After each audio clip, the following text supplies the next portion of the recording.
আপনাদের অনেকে নোয়াখালী সে আলোচিত রিকশাওয়ালা বাঁধ সম্পর্কে আমার কাছে জানতে চাইছেন। সেইটা জানানোর জন্য আজকে আমি চলে আসছি নোয়াখালীর আলোচিত সেই রিকশাওয়ালা দোকানের বাঁধের এখানে। দেখেন এইখানে সেই পাইপগুলো কিন্তু এখনও পর্যন্ত লাগানো আছে, তবে আমরা বর্তমানে কিন্তু পানির নিষ্কাশনের যে ব্যবস্থা সেটা কিন্তু দেখতে পাচ্ছি না। এদিকে কিন্তু আমরা দেখতে পাচ্ছি যে পানির লেয়ারটা কিন্তু একটু উঁচু আছে, বাট ওই পাশে কিন্তু দেখেন এই পাশে কিন্তু পানি নাই, পানি কিন্তু নামতেছে না। এই যে দেখেন এই যে প্রজেক্টটা বলা যায় পুরোপুরি এক প্রকার বন্ধ অবস্থায় পড়ে আছে।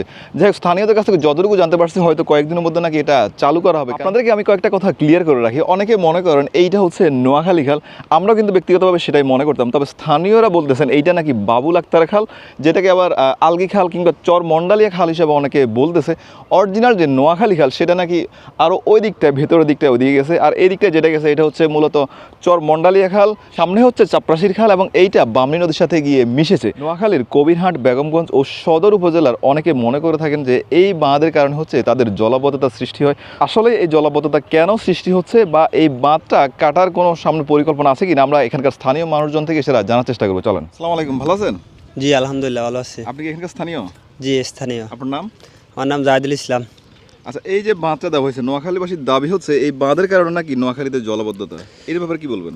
এটার কারণে জলবদ্ধতা না, নোয়াখালী যে খালটা কাটা হয়েছে এটা মূলত নোয়াখালী খাল না। আচ্ছা, এটা হচ্ছে যে বাউল আক্তার খাল। হ্যাঁ, বাউল আক্তার খাল। হ্যাঁ, নোয়াখালী খাল হচ্ছে যে ধরেন দানসিডি ইউনিয়ন দিয়ে সওলা ইউনিয়ন থেকে গাংচিল হয়ে গেছে নোয়াখালী খালটা। হ্যাঁ, ওখানে কিছু ভূমিদস্যু ওটাকে দখল করে এটাকে নোয়াখালী খাল বলে চালিয়ে দিয়ে এটাকে খাল খনন করে তখন জোরপূর্বকভাবে এটাকে নোয়াখালী খাল বলে চালিয়ে দিয়ে এই এলাকার মানুষের উপর দিয়ে চুরি চালাইছে। যখন এই মানুষের হাজার হাজার মানুষের বিটে মাটি ছাড়া বাড়িঘর চলে যাচ্ছে, তখন তারপরে এই পানি উন্নয়ন বোর্ড বাধ্যতামূলক হয়ে এই বাঁধটা দেওয়া হয়েছে। রেগুলেটরটা নির্মাণ কাজ প্রায় শেষ, এখন কি বাঁধটা কাটা যাবে?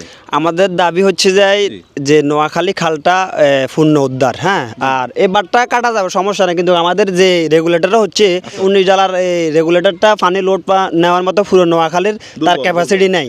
সে হয়তোবা বাঁধটা ছেড়ে দিয়ে তার পানির সাথে সাথে হয়তোবা উড়ে চলে যাবে নদীতে। মূলত বিষয় হচ্ছে যে কি রেগুলেটর একটা স্ট্রং ভাবে দিতে হবে, নোয়াখালী খাল পূর্ণ উদ্ধার করতে হবে। এখানে ধরেন পুরো নোয়াখালী খাল দায়িত্ব তো শুধু আমাদের দায়িত্ব না যে আমরা এই খাল দিয়ে নামানোর, এই নোয়াখালী খাল দিয়ে তো খাল তো আরও আছে শাখা, ওগুলো তো ক্লিয়ার করতে হবে, নাহলে তো এই এলাকার মানুষ বসবাস করতে পারবে না বা নদীতে বিলীন হয়ে যাবে সব। আপনার নাম একটু বলেন। আবুল কাসেম। এই যে বাঁধটা কখন দেওয়া হয়েছিল? এটা 4-5 বছর আগে দিছে। আচ্ছা, বাঁধের উপর যে এই যে কল সিস্টেম এগুলো বসানো হয়েছে, এগুলো কখন বসানো হলো? এখানে গেছে বার বসাইছে এমন দিনে। চর কচ্ছপে সুইচ গেটের প্রায় কাজ মোটামুটি শেষ, এখন কি বাঁধটা কাটা যাবে? এটা কাটা যাবে ওই যখন এটা সুইচটাও টাকা বানতে হবে, টাকা সুইচও টাকা, সুইচের আবার কমপ্লিট হনো যদি ওই যায় তাহলে এটা সারি দিবা, আর কলটা যদি পানি আরো বাড়তি হয় তাহলে কলটা চালু করে দিবে। এটা দেখতেছি একেবারে মানে খুবই খারাপ অবস্থা, কতগুলো নষ্ট, আবার পানিও যাচ্ছে না। না, পানি এটা চালু করবে, এটা অটোমেটিক চালু করবে না। হ্যাঁ, চালু করবে, যদি পানি একটু বাড়তি হইলে মতন চালু করে দিবে। এটা আপনাদের কথা হলো যে সুইচ গেটটা পুরোপুরি কমপ্লিট হলে এটা কাটা যাবে না? এটা সুইচ কমপ্লিট হলে একটু থাই হলে একটু শক্ত হলে তো এই যে বানটা কাটি দিবে, তখন এটা কেটে দিলে সমস্যা। হ্যাঁ, এটা আর সমস্যা না। আচ্ছা, ধন্যবাদ।